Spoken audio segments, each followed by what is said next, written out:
मैं मनोज कुमार प्रभाकर अपने इस यूट्यूब चैनल गुरु मैटी वाणी पर आप सभी का हार्दिक अभिनंदन करता हूं, आप सभी का आभार करता हूं।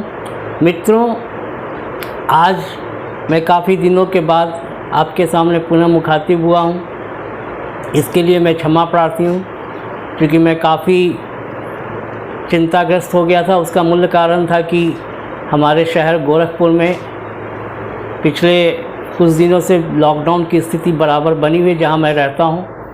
इसके चलते लोगों का सामान वगैरह, जो दवा वगैरह का जो आना जाना है, जो भेजना रहता है आप लोगों के बीच, उसमें हमें काफ़ी बाधाएं उत्पन्न हो रही थी। और लॉकडाउन के कारण जो हमारे स्टाफ हैं और पिछले 1 महीने से नहीं आ पा रहे हैं, चूँकि उनके एरिया में लॉकडाउन की कोरोना की बहुत स्थिति ख़राब हो चुकी है और वो हमारे पास आने में असमर्थ हैं। इसके चलते चूँकि उनके घर परिवार में ही कुछ लोग जो टोला पड़ोस में हैं शायद कोरोना से पीड़ित हो चुके हैं, तो वो क्वारंटाइन है, इसलिए जो है सो वो हमारे पास नहीं आ पा रहे हैं। तो मित्रों, मैं आज के विषय अपने मटेरियल मेडिका में S6 के ऊपर आता हूँ। उससे पहले हमारे कुछ जो ग्रुप में हैं मित्र, उन लोगों ने हमसे पूछा था कि इलेक्ट्रोहोम्योपैथी भारतवर्ष में सबसे पहले कब आई थी। तो मित्रों, इस विषय पे मैं आपको बताना चाहता हूँ कि 19वीं सदी के अंत में इलेक्ट्रोहोम्योपैथी का आगमन भारत में हो चुका था। और ये सबसे पहले डॉक्टर अन्ना चित्तौर 1885 ईस्वी के आसपास में दक्षिण भारत में मद्रास में वो इलेक्ट्रोहोम्योपैथी की दवा का वितरण आदि का काम करते थे। उसके बाद डॉक्टर S कैनेडी, जो कि 1893 में अपने भाषण में दक्षिण भारत में जब आए तो अपने भाषण में जो है इलेक्ट्रोहोम्योपैथी चिकित्सा पद्धति पर प्रकाश डाला था। और उसी समय डॉक्टर अगस्टस मूलर ने इलेक्ट्रोहोम्योपैथी के विषय में बताया था। बाद में डॉक्टर फादर मूलर, जो कि जर्मनी के थे, जो मैटी साहब के बहुत अच्छे मित्र थे, उन्होंने 1895 ईस्वी में इलेक्ट्रोहोम्योपैथी का जो है सो काफ़ी विस्तार किया, उनकी औषधियाँ बनाई। और डॉक्टर T बनर्जी एक थे, जो कि 1897 ईस्वी में कोलकाता में यानी कि पश्चिम बंगाल में इलेक्ट्रोहोम्योपैथी का जो है सो प्रचार प्रसार किया उस समय में। उसके बाद हमारे परम आदरणीय डॉक्टर सिन्हा जी है। इन्होंने नेशनल यूनिवर्सिटी की स्थापना की। बाद में 1970 में हमारे पिताजी ने भी काउंसिल ऑफिस की स्थापना की। और उसके पहले ही मित्रों, इलेक्ट्रोहोम्योपैथी का जो बोर्ड, जो काउंसिल जो बनी थी, उसमें एक सिस्टमैटिक सिलेबस का अभाव था। तो 1970 ईस्वी में सबसे पहले इसका एकेडमिक सिलेबस बनाने का श्रेय हमारे पिताजी को जाता है। उसके बाद इलेक्ट्रोहोम्योपैथी की औषधियाँ पूरे भारत में जर्मनी से आती थी। और उसका भारत में जो उस समय यानी कि 1970 के पहले 1 ग्राम अगर S1 गोली में ख़रीदना होता था तो 3 से 5 रुपए मूल्य लग जाते थे उस ज़माने में। आज जब हमारे पिताजी ने इस चिकित्सा विज्ञान को, औषधियों को जब खुद से बनाना शुरू किया, तो उस 1970 में 75 पैसे में इलेक्ट्रोहोम्योपैथी की औषधियाँ 1 ग्राम अगर किसी को S1 गोली चाहिए होती थी तो वो मिल जाती थी। क्योंकि मुझे प्राइस मैंने खुद अपनी आँखों से देखा है। मैं इलेक्ट्रोहोम्योपैथी की दवा अपने पिताजी के साथ में समझ लीजिए 6th क्लास से मैं बॉटल में किसी पेशेंट को देना होता था या खुद अपने लिए लेना होता था। तो मैं ज़्यादा पढ़ाई के बाद कभी कभी सहयोग कर दिया करता था, क्योंकि हमारे यहाँ कंपाउंडर बहुत सारे थे। तो मुझे करने की ज़रूरत नहीं, लेकिन एक सीखने की ललक होती थी, इसलिए मैं दवा से काफ़ी करीब था। तो मैं इस चीज़ को जानता रहा और समझता रहा। धीरे धीरे आज अगर उस ज़माने में 1970 में समझ सकते कि 10 रुपये की 3-4 रुपये की अगर 1 ड्राम अगर S1 मिलती थी, 1 ड्राम तो 10 से 11 रुपये का टिंचर मिलता था D2 फॉर्म में। तो आज उस अनुपात में आज भी हमारे पास में 20-21 रुपये में 1 ड्राम D2 का टिंचर मिल जाता है। तो समझ सकते हैं कि रेट कहाँ भाग जाता। उस हिसाब से आज भी विदेशी औषधियाँ जो हम एक औंस जर्मनी का लेते हैं, जर्मनी के नाम पर विल्मर स्वाब या किसी कंपनी का, तो 1 औंस की कीमत, वो 1 औंस भी नहीं होता है, 20 ml होता है, जिसकी कीमत 200 से 250 रुपये हो जाती है। तो मित्रों, ये है इलेक्ट्रोपैथी का भारत में इतिहास। क्योंकि मैं अगर आप कहेंगे तो मैं मैटी साहब की पूरी जीवनी बताऊंगा, तो उसमें आपको पूरा इतिहास बता दूंगा कि क्या है। और मैंने जो भी बताया है, मैं किताबों में जो पढ़ा है वही मैं आपको बता रहा हूँ, इसलिए मेरा इसमें कोई अपना दृष्टिकोण नहीं है। अब आता हूँ S6 पर। तो मित्रों, S6 जो है एक ऐसी औषधि है जिसे हम किडनी की मेडिसिन के रूप में जानते हैं। और इसको किडनी की मेडिसिन क्यों कहते हैं? क्योंकि इसमें सोलिडागो और नेस्टोटियम दोनों ही जो है सो बराबर मात्रा में, सोलिडागो एस्कोफ्लोरिन नोडोसा और सरसापिरेला लगभग 5-10 बूंद का अंतर से लगभग सामान्य स्थिति में। तो ये चारों मेडिसिन जो है सो सामान्य रूप से हैं। इसके अलावे कैमोमिला और वेरोनिका ऑक्सिनेलिस ये जो है 10-10 बूंद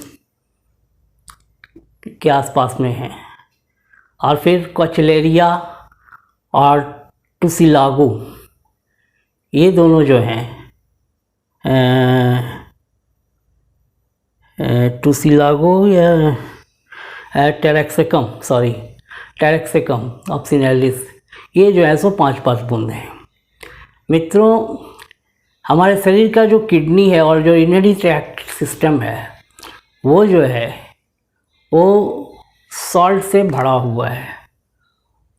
वहाँ पर हमारे शरीर के जितने भी लवण हैं उनका अवशोषण होता है, उनको फ़िल्टर कर दिया जाता है।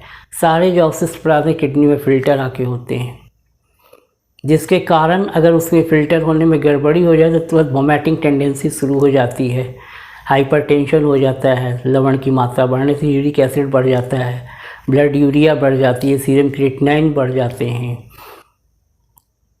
कभी कभी अगर किडनी में अगर फैट अगर आकर के फ़िल्टर होने में अगर बचना छनना शुरू हो जाए तो रीनल में कैलकुली हो जाता है। कभी और कोई फॉरेन पार्टिकल्स अगर आ जाए या कोई संक्रमण लग जाए तो वहाँ पे किडनी में फफोले पड़ सकते हैं।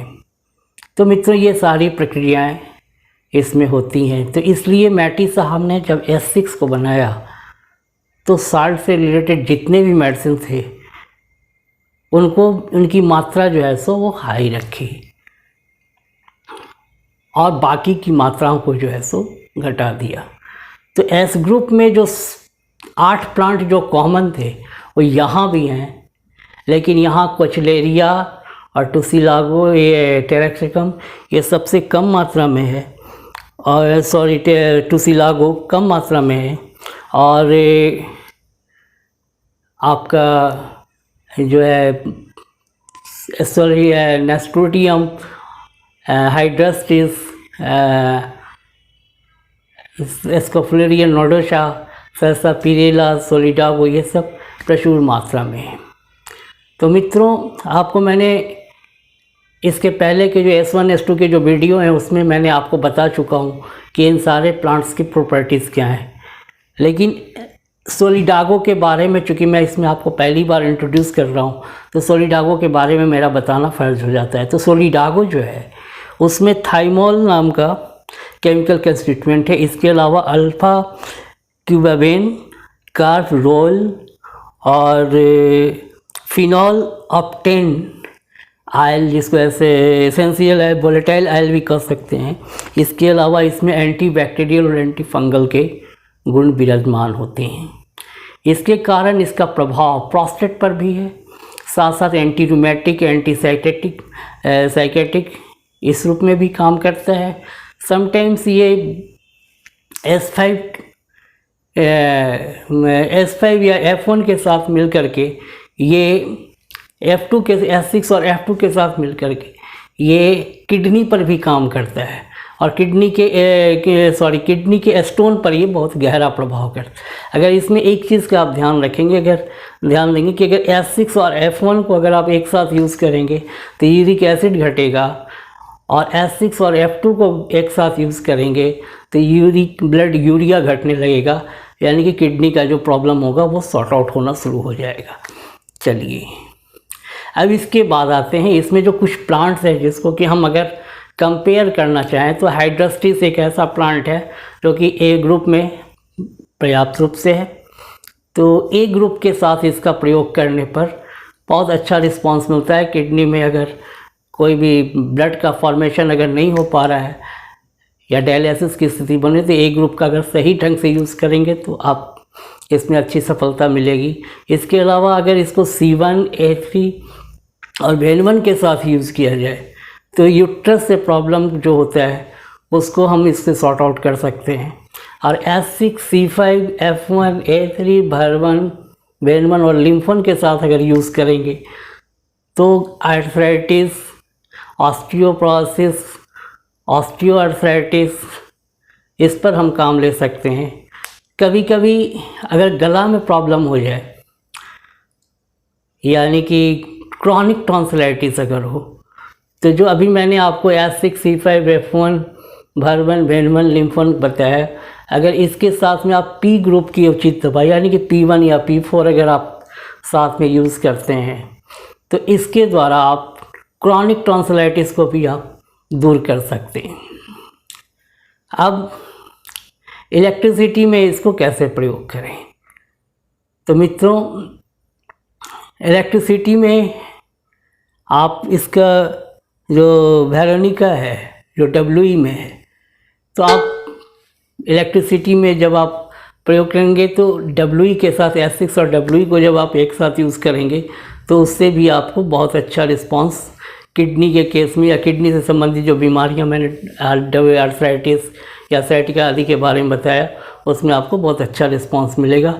मित्रों, यहाँ पर आज मैं आपको मेडिका के अंतर्गत में ये WS6 के ऊपर में मैंने हिंट्स दिया। इसके बाद मैं आप लोगों को ये बताना चाहता हूँ कि जो मेरा गुरु मैटी वेब क्लासेस जो विगत 26 तारीख से शुरू होना था, जो कुछ कारणों से कुछ हमारे मित्र श्रावण के महीने में भोलेनाथ का दर्शन करने में चले गए थे, कुछ रक्षाबंधन में चले गए थे, कुछ बकरीद में हमारे मित्र चले गए थे, तो अभी सब लोग हम समझते हैं कि आ चुके होंगे।